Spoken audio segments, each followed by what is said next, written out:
fall down upon the ground, press my face against the earth, till my heart it rises over my head. As the weed it bows down low when the autumn wind blows, I kneel before the one I love. Find me grateful, find me thankful, find me on my knees, find me dreaming, find me singing, find me lost in your grace. So, Mark, it's been quite a journey for you over what's been 2.5 years. Yes, November of 22. Yeah, so about 2.5 years. So after, it's just like a day or two after they found Athena, wasn't it? Yes, You wrote that letter. 3 days. It was the next morning after we found out that they'd found her body. Mm-hmm. And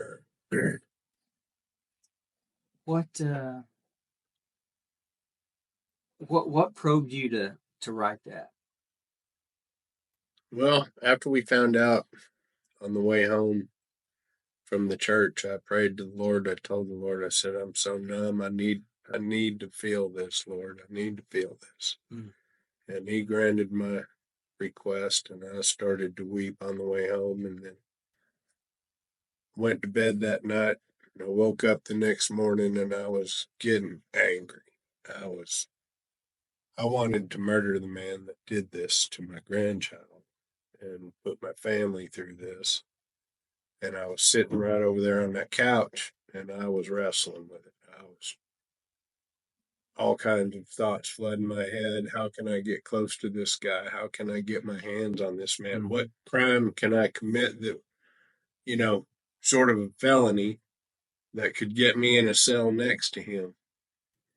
And as I was wrestling with those thoughts, like somebody was standing right behind me, right here. I heard, you need to forgive that man.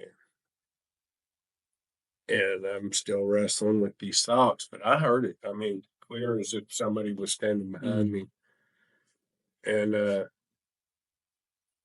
I heard it again. You need to forgive this man. And I'm still wrestling with these thoughts. And finally, I heard it a third time. I was like, okay, Lord, I hear you. I'm going to obey. And then I said it out of my mouth. I said, Lord, I forgive this man. And I promise you, an evil spirit left. Mm. It like a wave. And I felt this feeling of peace flood over me. And then I just started to weep. I was like, the anger left. So now I could finally grieve. Mm. That's the only way I can really explain it. And then after I grieved for a while, I started having these thoughts to start writing. And I pulled out my phone and I started writing. And I was just writing what the Holy Spirit was telling me to write. And when I got done writing it, I almost deleted it. I was like, this was for me. That was like just a cathartic, like just get it out. Right. On virtual paper or whatever. Yeah. And I almost hit the delete button, and then I heard the Holy Spirit say, no, post it. So I posted it. And did you have any? You couldn't have had a clue the reach that was going to happen. It went viral. It went all over the world. It did. My messenger box started getting flooded. I had literally thousands of messages from people all over the world. And I mean, I couldn't get back to all of them. I still have some probably in there that are unread. Oh, I'm sure. And I tried responding to some of them, thanking them for praying for me. But one thing that bothered me was so many people were saying, you must be a great man of God. And I'm like, no, no. Mm. I was not in a good place. God had mercy on me by visiting me that day and telling me I needed to forgive him because he freed me from myself. Mm. I was building a prison there, and God freed me from it. And I mean, only because I was obedient. Yeah. Yeah. I mean, that level of obedience, and I think that's part of why it touched so many. I'm sure it's millions. It wasn't just thousands and tens and hundreds of thousands. It had to be millions of people that were touched by that. Was it made because the most unthinkable thing could happen, the worst nightmare. I mean, what? There's nothing worse Mm. that you could ever No, I can't imagine expect to anything happen. worse. And then and your words. Now you and I go way back. I mean, my goodness, we go 40 years back. Your mom and dad and my mom and dad were best friends. Right. And back in the day, they had a couple of sons that were Mm-hmm. kind of running rough. And one was named Mark, one was named Lance. And your mom and dad, my mom and dad, for 2.5 years, every Friday night they would spend a couple of hours praying for us. Right. And so that's where the miracle starts, in our lives. And I think that it had to be the reason that this letter touched so many people is because forget. Is there anything harder to do than forgive? I don't know that there is. I don't believe so. And you know what? I almost had to have words with God over that too, because now I I can't take offense of anything. What what can I measure against Oh, that's the what? you Yeah, set the he bar. set the bar high, and it's like now, oh my goodness, if I don't forgive this little thing Mm. or that little thing or even this big thing, I can't take offense of anything. So what's that been like? Well, I just have to remind myself of how much I've been forgiven for. Mm. And it's not hard to do when I realize everything I've done that God's forgiven me for. I mean, no, I've never committed murder, but I've done some pretty rascally things, you know. Um, it's only by the grace of God that I'm not in prison and that I'm still alive. Mm. So, Well, it's one thing in the moment, and once again, 3 days after you write this, what's the struggle been like to hold on to the forgiveness? Because that's got to be another struggle, or has it been it's for you? honestly hasn't been that big of a struggle. I mean, sure, there's been a few times where I'll think of this man in a derogatory sense, and I just no, I've forgiven him. Mm. And the last time that there was a court, when they did the change of venue, I actually went to that, and it's the first time I've seen the man in person since then. And I was looking at him across the room, and I was gauging how I was feeling, and there was no hate in me towards the guy. I mean, there was some disdain because of what was going on with the proceeding, and he was acting kind of smug, like he was getting a raw deal. But yeah, there's no hate in me towards him. In fact, I've asked the sheriff twice, is there any way I can talk to this man? And both times he's told me it's not the right time. And he asked me why.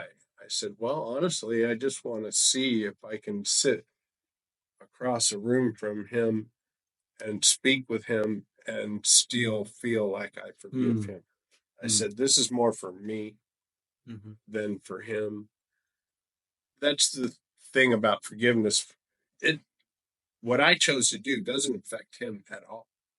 It has nothing to do with him. It has to do with what God's doing in my heart. Mm-hmm. It set me free. So I don't have to sit in my own little prison. Because you would have been in prison. Yeah. Yeah. And that's one of the things that Jesus said about, you know, he told this parable about he said there was a guy that basically owed 10,000 talents, which would be like, you know, $100 million. Right. And he begs for mercy, and the king says, had compassion on him, forgave him, and released him, let him go. And you know the parable. Then he goes down the corner, and sees a guy that owes him $100, and hey, pay me. And the guy's like, I don't have it. He throws him against the wall. Same situation. And the other guy, he didn't have mercy. He didn't have mercy. And there's a couple of guys that see him, and they haul him back in. And the king says, you will be turned over to the tormentors. He didn't tell him, I'm calling the debt back in. No, he was turned over to the tormentors. Right. That's a scary thing. And that's what you would have been. Right. No doubt. And that's what I've been trying to tell my family. You know, you're letting him live in your head rent free. And now I believe I even you said that in read that in the post. Yeah, he's not allowed any real estate. Yeah, here. I thought that was a really good turn of phrase, the way you use that.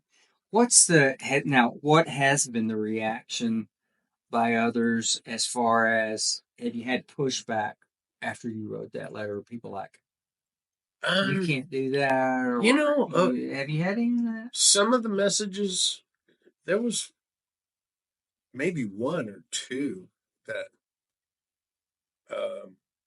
trashed on me a little bit. But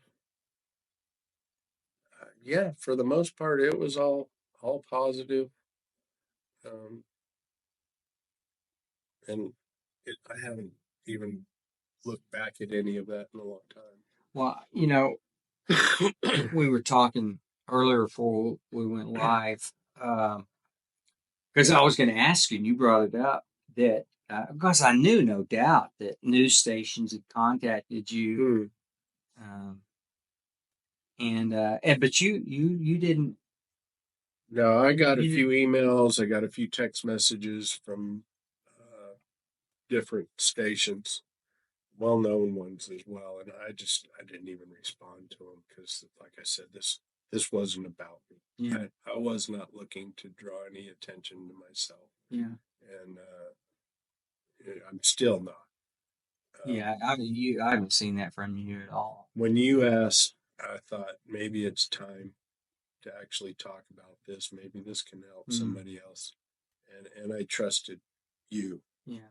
I didn't trust what they would do with it. Yeah.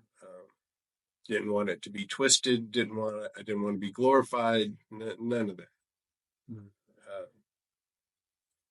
In fact, I asked the Lord to show me what happened when I was sitting on that couch. And he reminded me whenever we were in the room and we got the news, I was standing behind my son and Athena's mother, and I had my hands on their shoulders, trying to comfort them, and I was praying in tongues, quietly. And when they got the news, I just didn't feel anything. I was there for them. And when I asked the Lord to show me what happened over there, I saw a very similar picture. The Lord was standing behind me with his hand on my shoulder, and there was a little tornado with a demon in the middle of it sitting in my lap that I was wrestling with. And the minute I said, I forgive it, wow, that dissipated. It just went away. And I was like, say that's true or not true. No, that is the power of forgiveness. That and man, the ultimate test that you went on this, like, I mean, thank God that very few people have ever had to forgive at that level. I've honestly seen some videos of court cases where an elderly gentleman of the only one of the family stood there and told the criminal that he forgave him. And so, I'm not the only person. I've heard of stories that's ever done this. I got a letter from a couple that they were just astounded at how quickly it came about. They were in a similar situation, and they actually started riding back and forth with the gentleman Uh-huh. that committed the crime. And he said it took him 4 years, but they finally told him they forgave him, and it changed his life. Mm. And so I've wondered, would my being able to tell him face to face, would that change anything for him? Yeah. And Because who knows, maybe you get that opportunity sometime if you want to. I don't think it'll pursue it, happen you never know. before he's sentenced. Yeah, because as we're having this conversation, Right. the trial, there's been some delays for different reasons, but it's still to come. With everything that's going on, I fully expect you. Yeah. We are in Texas. I don't wish that for him, but we are in Texas, and that wouldn't be surprising. And something else I believe the Lord showed me. He said, "Do you know how you're listening to my voice?" And I'm like, "Yeah." And he's like, "He was listening to voices too, and he acted on those voices, just like you acted on my voice." Yeah. He acted on those voices. Yeah. So there's demonic activity happening there. So I can't fully hold him responsible. Yeah. Or can I? Depends on how you look at it. Yeah. The devil doesn't get all the credit because we have to act. Yeah. Of course, but it was influenced strongly on him. Yeah, I mean, you look at something like that. I think a lot of people, the Deliverance, first thing I say is like, man, there is nothing that explains this other than there's demonic influence somewhere. Right. I mean, that's just what I believe. I fully believe that. Like, that's inhumane. That's beyond human. There's an emptiness in his eyes, Mm-hmm. and there was stories that he apparently talked to one of his friends and told him he wanted to experience what it feels like to kill somebody. Mm-hmm. And like the psychologist would say, that this was a crime of opportunity for him. And it was, I don't think, premeditated by any means. Not that particular. Right. Like he chose. Right. I mean, to want to was premeditated, but the act was opportunistic. Yeah. So. Well, so you said that you really got flooded with emails and everything. Yeah. What about some of your acquaintances, whether it be buddies or coworkers, that have? I mean, the forgiveness and the letter had to just kind of stump so many people. It's 2 years ago now, and I don't have a lot of memory of a lot of the responses I got. I just know most of them were positive. A lot of them were disbelief, not disbelief. Like, I can't believe you did that. It's like how? Wow, right? How do you do that? My ex-wife, that was her question. How were you able to do that? It's like she wants to, but she's not there. She can't bring herself to forgive him. Just recently, somebody asked my son, her father, will you ever forgive him? And, I mean, expletive, no. And I don't think anybody would look at your son and go, well, what's wrong with you? Oh, no. No, nobody's thinking that. No, nobody's thinking that. No. They're like, right on, I could never forgive that person. Yeah. And had it not been a gift from the Holy Spirit, I don't believe I would have been able to. Yeah. That's what it was. It was a gift. But to take that gift, right. You got to receive a gift. Just right? like salvation, you got to receive it. That's right. It's there for the taking. Yeah. I'm amazed, Mark, at the way you've really held on to that in your answers about that. Because I was expecting that you go, yeah, it's really been a battle, because, but I think it's a kind of a lesson about the depth of forgiveness when you really do it out of obedience and from your heart, and in faith too. Yeah. Because you had to do that out of faith. It was like, okay, I'm going to do it. I don't know if I'm going to feel it afterwards. But that takes a step of faith to forgive like that. To be obedient takes it. Yeah. I mean, I had to trust the Holy Spirit to even take that step and say the words. Yeah. And then I had to take another step of obedience to write it all down. Yeah. Yeah. Well, man, it's been a gift to the world. I know that as soon as, because I live in Florida, and I think I mean, my goodness, you and I we went to Bible college for a while together and had an apartment together, but it's been 30 something years probably since we saw each other till today. But I remember when I first, because it was national news when it happened, Right. and I saw Athena's last name. I mean, I was in Florida. I'm looking at USA Today or something, and I see her last name, and then when I saw Wise County or whatever, I was like, no, oh no, Right. and so there's pretty much no doubt. Um, Not a whole lot of straying clans running around. Yeah. But then it was just a few days later. I'm looking at USA Today, and I'm like, this letter from Mark, like, holy smokes. And everybody, it's just popping up on Facebook and Twitter. It's everywhere. Bro, you just touched so many people, man, out of that obedience. I've been told that actually, even fairly recently, that it's been talked about in sermons at church. Oh, there's no question. And that's humbling. Like I told you earlier, I've lived the life of the perpetual prodigal, and I've had some many humbling moments in my life from the Lord, but I've also experienced some really miraculous things.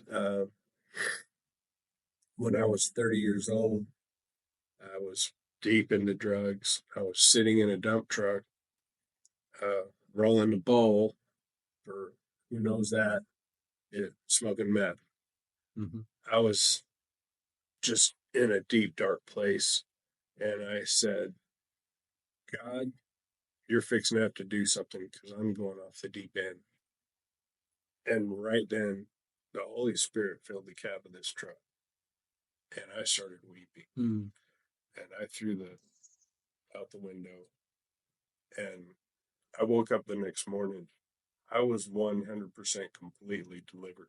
I didn't want to smoke. I didn't want to drink. I didn't, nothing. And I had this insatiable hunger for the Word. I picked up a Bible. I had my nose in that Bible every chance I got, all day, every day. I used to drive down the road with it propped on the steering wheel. And I'd be like, before texting. yeah. Oh, man. And as long as I stayed that hungry and I got up and sought the Lord every morning and I prayed and I read my Bible, I was clean for 5 years. No withdrawals, no relapse, nothing. Then life got busy. I stopped being faithful every morning. Started drifting. And the next thing I know, I'm getting self-conscious. I'm like, hey, I'm fat. I need to lose some weight. Dieting isn't working. Maybe I'll start doing the meth again and lose some weight. Yeah, that's brilliant. That's a great idea, right? The funny thing is, I got cocky. Uh-huh. The devil would come at me with those temptations. And I'm like, really? You coming at me with the same old tired stuff? And then it would go away.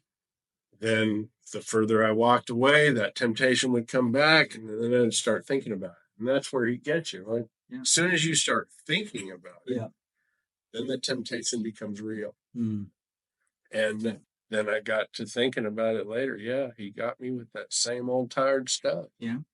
And it was my pride that got in the way.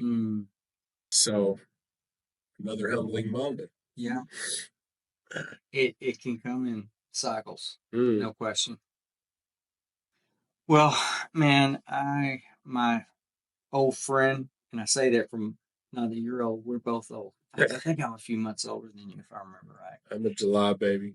Yeah, I'm in April, so Yeah. I thought I had a couple of months. Yeah. You're an old guy.